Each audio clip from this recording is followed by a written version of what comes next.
Hello po mga kabayan, mga kalingap, magandang buhay po, Analisa Reality Vlog. Reaction po tayo ngayon. Napanood ko po yung isang upload ni Sangkay Lons. Sa time na to is nasa 7 hours pa lang po. Hindi ho muna ako magpaparinig sa inyo ng kanyang mga sinabi dito, or hindi po ako pwedeng muna kumuha ng video clip kasi 7 hours lang ho, in respect naman. Pero pwede naman na, kaya lang mas maganda yung mapanood nyo na lang ho yung kabuuan ng aking gagawing reaction doon po sa channel ni Sangkay. So magbibigay lang po ako ng overview dito, Pero bago ang lahat, maraming salamat po and welcome to my new subscribers. Salamat po sa pagsuporta ninyo sa aking munting kubo. Mga silent viewers, mga hindi po nag-skip ng ads, nagta-thumbs up, nagsishare po sa aking mga ginagawang reaction, opinion. Maraming salamat po sa inyo at tuloy-tuloy po natin suportahan ang mga ina-upload pong video nila Kalingap Rab, nila Kuya Bal, Ate Edna, mga reactors po ng Kalingap, suportahan po natin. So ito ho, so gaya ng sabi ko kanina, walang voice clip, walang video ako may papakita, pero ikwento ko sa inyo at magbibigay po ako ng sarili ko opinion dito. So ayon dito kay Sangkay, may nakarating sa kanyang balita. Kasi alam naman po natin, ito si Joy Diwata, meron po siyang isang bahay na ipinapagawa ng sponsor. Yung una, pinagawa ng Kalingap. So, okay na sila doon. Tapos ngayon, may mga sponsors na nagsama-sama para mabigyan ng isa pang bahay si Joy. At ongoing po yung construction yan. Pero ngayon, hindi ko lang po alam kung tuloy-tuloy pa din. Kasi nung nabanggit dito ni Kalingap Rab na may mga sponsors na umalis, iniwan si Joy, parang sila yata yun yung team na yun. No, sila yung magbibigay sana. At ito ang nabalitaan ni Sangkay. Di umano, ayaw na daw tanggapin ni Joy ang pabahay na yun. Siguro sa isip-isip ko, kasi noon sabi ko, paano yung pabahay? Kung nawala yung mga sponsors na yun, iniwan siya, paano yung pabahay na pinapagawa para kay Joy? Kasi hindi ho nila nawakwak yung bata. At ganoon din ho yung nanay. So, ito ngayon, sabi ni Sangkay, hindi na daw tatanggapin ni Joy yung bahay. Siguro, sabi ko sa isip-isip ko, wais yung batang to. Kasi baka mamaya, tama sabi ni Sangkay, baka dumating yung araw na isumbat kay Joy. May mga lumalabas na nga naman talaga na nasasabi na namamangka sa dalawang ilog ito si Joy. Kumbaga, may mga antay-kalingap na yung ang tawag dito, alam naman natin yung mga antay na disgusto sila kila Kuya Bal, pero ang tinutulungan pa rin nila nandito sa community ng Kalingap. So maganda yung kung totoo na hindi natatanggapin ni Joy yung pabahay na yun para sa kanya, hindi mas maganda. Kasi kumbaga makakakilos siya, wala siyang iisipin na baka dumating yung araw may isumbat sa kanya. No? Magaling, tama yun. Para sa akin, kung totoo man na ayaw niyang tanggapin yon, safe na siya. At saka prinsipyo. Hindi siya makukuha sa suhol. So, siguro para sa akin, iniisip ni Joy, mag-aaral na lang siya mabuti. Total, may bahay naman na. Kung gusto pa ulit niya magpagawa ng bahay, di, pag nakatapos na siya mag-aaral, pag na siya, pag kaya niya na, pag stable na siya, pwede naman yon. At ito pa, isa pa. Sabi ni Sangkay, di umano sa ngayon daw naghahanap ng boarding house ito si Joy. Kasi yung boarding house na tinitirahan niya ngayon, kasama yung kanyang kapatid, ang sponsor nun is siguro yung mga umalis na ng mga nag-sponsor sa kanya. So naghahanap daw ito ng malilipatan na mas malapit daw doon sa school na kung saan siya pumapasok. Mas practical nga naman. Mas maganda yun. Nandun ka na malapit sa school para at least kahit one ride o kay walking distance, so mas makakatipid. No? At isa pa, mas din yun. Iwas issue doon sa mga kung yung halimbawa, hindi ako sure kung yung nagbabayad doon sa boarding house na yun, wala na sa Kalingap, tapos nandun pa rin si Joy, parang hindi maganda. So, mas maganda talaga na maghanap na lang siya ng iba. Kung sino man yung nag-i-sponsor sa kanya ngayon. Parang nabanggit ni Sangkay dito, yung Team Europe na lang, yung totoong talagang nandyan, nakaalalay sa bata. Kasi na si Joy ngayon Second year, third year ba? Third year. Baka nga third year, kasi nag-ano sila Diba yung dati yung, ano ba yun? Basta yung naglagay ng ano, yung capping ba yun? So, baka third year na si Joy ngayon. So, at least isa pa, meron naman na siyang YouTube channel. So, supportahan po natin yung Joy, Joy Aquino. Parang wala pang, wala pang second upload, no? Kasi nabanggit ito ni Kalinga Prab, kailangan may 3 upload.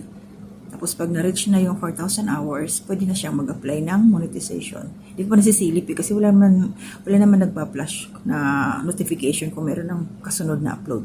Sisilipin ko mamaya. So yun yung sa akin. Very good doon si Joy kasi may paninindigan sa sarili na talagang hindi siya magpapawakwak at ang kanyang loyalty nasa Kalingap po talaga.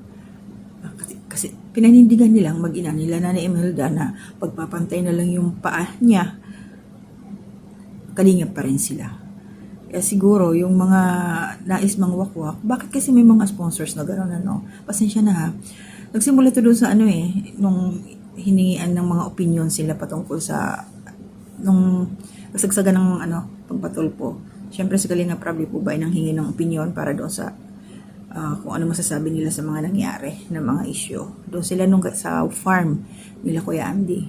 So, hindi nila nagustuhan yung sinabi ni Joy na huwag magtitiwala sa mga sponsors. Ang naman kasi doon, may mga sponsor talaga na tinatamaan. Kasi mayroong sila may mga, hindi maganda yung kanilang layunin sa Kalingap. No? Nasaktan.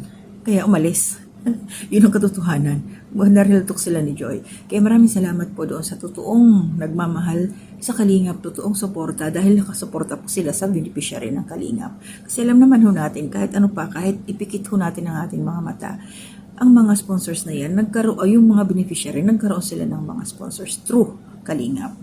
Kaya hindi ko rin maintindihan kung bakit may mga sponsors na pag nakita nilang viral yung beneficiary, gusto nilang sulutin, gusto nilang wakwakin. Tamang sabi ni Sangkay, kung gusto ninyo na kumuha kayo ng sarili ninyong beneficiary, hindi yung sasandal kayo doon sa nag-viral na sa kilala na dapat. Totoo naman talaga na kung gusto niyo tumulong, mag-umpisa kayo doon sa wala, sa hindi kilala. Tulungan ninyo, pasikatin ninyo. Hindi yung doon na kayo sa sikat na pagkatapos iiwan nyo rin sa ere kasi merong sinabi na hindi nyo nagustuhan. Kaya bilib ako sa bata kay Joy na to kasi siya ginagamit yung isip niya, ginagamit yung kanyang utak, matalino. Kasi re-resbakan talaga yan siya. Pag halimbawa tatanggapin niya yung pabahay niya, yung pabahay na pinangalan sa kanya ng mga antay na ngayon kasi wala na sa Kalingap, no? Tapos nandiyan pa siya sa Kalingap, hindi siya sabihin niya siyang talaga, two-timer, no? Kumbaga nang gagamit na lang, gamitan na lang. At least meron siyang pinili. Kalingap lang talaga. So, nandiyan siya. Kaya iyak ngayon yung mga hindi nakuha si Joy. So, yun, suportahan po natin tuloy-tuloy. Siyempre, shout out po sa Fran Joy, mga nagmamahal dito, sa ating tandem. Kay Joy at saka kay Fran, no? Kanilang love team. So, kung ano man ang maging resulta nito sa kanilang future, sa kanila na yon. Basta sa ngayon, tuloy-tuloy ho natin na suportahan ang mga upload ni Kalinga Prab dito sa mga batang po sa kanyang mga beneficiaries. At bilib ako sa bata na ito kay Joy dahil hindi siya nakuha ng mga antay, no? So, anyway, thankful naman ho siya sa mga nakatulong sa kanya. Yun nga lang, hindi naman siya yung hindi naman siya yung unang tumalikod, kundi siya yung tinalikuran. No? Tinalikuran siya ng mga ibang sponsor niya. So, ano pa naman ang gagawin niya? Kailangan naman maghabol ka. Huwag niyo akong iwanan. Ganito, ganon. Walang ganon, no? Siyempre, ang Kalingap kasi, nandyan yan. Habang buhay, kung nandyan ka lang sa Kalingap, sabi nga ni Sir Beran, no? Shoutout kay Sir Beran, may future kayo sa Kalingap. No? Kasi marami na yung umalis sa Kalingap. Nasaan sila ngayon? Wala na. No? Naghingalo. Nahirapan. So sa Kalingap, tuloy-tuloy lang, may problema man o nandiyan nakakasurvive sa Kalingap. Kaya tuloy-tuloy po natin suportahan. Tayo masyadong balat sibuyas, no? Pag tayo nagkakaroon ng problema, huwag tayong tatalikod sa Kalingap dahil tuloy-tuloy nandiyan yan, no? Kalingap is one Kalingap, one family, may ups and down. No? So, shout out sa iyo, Joy, Diwata. Pagpatuloy mo ang iyong kaisipan na hindi ka nagpapamando sa mga taong negatibo.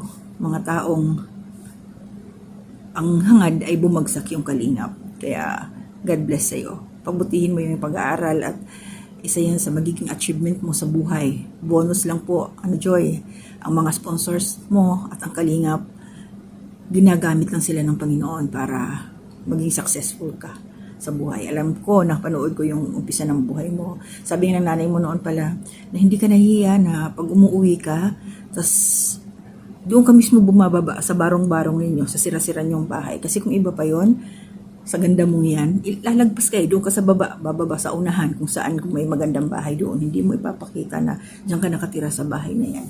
Sa ganung ugali, makikita mo talaga napaka-humble lang, di ba? Tanggap niya noon kung ano siya. At hanggang ngayon, wala akong masabi kay Joy. Shout out sa'yo. No, huwag kang magbabago.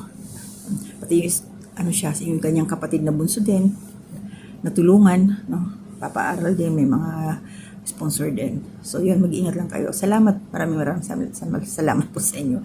Uy, nabubulol na. So hanggang dito na muna, shout out po muli sa lahat na nandiyan nakasuporta sa akin. Walang munang isa-isa ng mga pangalan na aking ilalabas. Try ko po pa akong mag-record ng isa pang reaction. Upload ko lang po ito. Hanggang dito na muna. To God be the glory and honor. Love lang po tayo.